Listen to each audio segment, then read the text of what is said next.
Pada dini hari tadi, The Fed sudah mengumumkan tapering akan dilakukan dalam waktu dekat. Namun yang menarik juga adalah dengan kenaikan tapering ini, The Fed tidak serta-merta akan menaikkan suku bunga acuannya.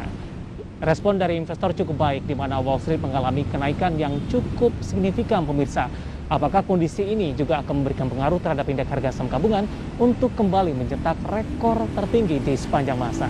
Dan pemirsa, kembali bersama saya David San Oval, dan ini adalah segmen Market Buzz selengkapnya untuk Anda.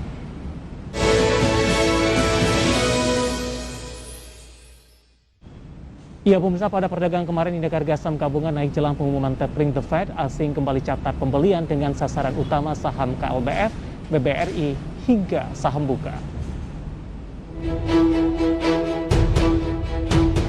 IHSG mempertahankan posisi penguatan perdagangan hari Rabu menanjak sebesar 0,91% atau 58 poin ke level 6.552. Penguatan kemarin ini terjadi jelang pengumuman tapering The Fed atau Bank Sentral Amerika Serikat. Saham KLBF menjadi paling banyak diborong asing dengan net buy sebesar 119,1 miliar rupiah. Selanjutnya saham BBRI mencatatkan net buy sebesar 105 miliar rupiah dan BUK 57 miliar rupiah serta BMRI 50,3 miliar rupiah. Di sisi lain, investor asing melepas saham ICI, UNTR, TLKM hingga UNVR masing-masing sebesar 14,7 miliar rupiah. Beberapa analis menilai pergerakan IHSG masih dipengaruhi oleh ekspektasi investor terhadap laporan keuangan kuartal 3 2021 dari para emiten. Rencana tapering yang tengah dibahas The Fed pekan ini diyakini hanya akan menimbulkan efek sementara, misalnya terhadap kepemilikan asing pada surat berharga negara atau SBN.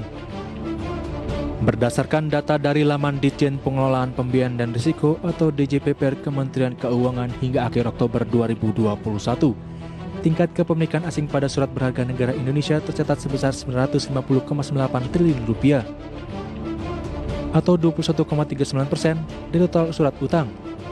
Angka tersebut lebih rendah bila dibandingkan dengan kepemilikan pada pertengahan Oktober lalu yang sebesar 965,15 triliun rupiah atau 21,43% dari total SBN.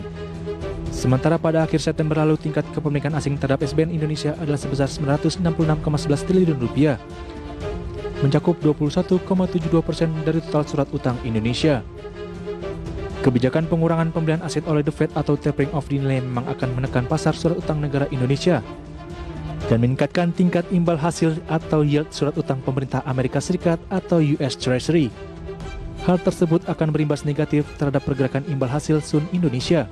Namun tingkat kepemilikan SBN saat ini yang didominasi investor domestik diyakini mampu menjaga pasar dari volatilitas